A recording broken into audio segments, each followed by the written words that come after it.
Hello అండి, అందరూ ఎలా ఉన్నారు? Welcome to my channel.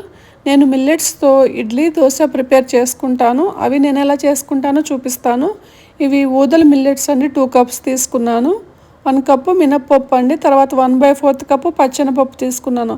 వీటిని బాగా శుభ్రంగా వాష్ చేసుకోవాలి.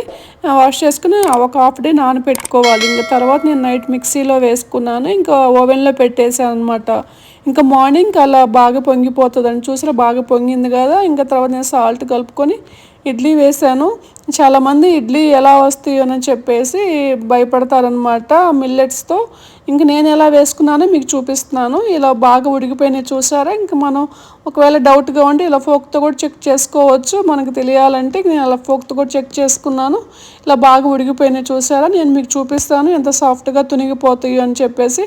చూసారు ఎంత బాగా సాఫ్ట్గా తునిగిపోయినాయో. మేము ఇంకా కారపొడితో తిన్నామండి. ఇంకా తర్వాత మనం ఇంకా పిండి ఉంటుంది కదండి, 2 days తర్వాత కూడా చేసుకున్నాను ఎలా వచ్చినాయో. ఇవి చాలా హెల్దీ కదా మిల్లెట్స్తో అంటే. ఇంక ఇలా చేసుకున్నాను అనమాట. ఇంక నేను పిండిని బాగా అలా లోపలంతా తుడిచేసి పెట్టుకుంటానండి. ఒకసారి వాడిన తర్వాత పిండి వేస్ట్ కాకుండా ఉంటుందని చెప్పేసి.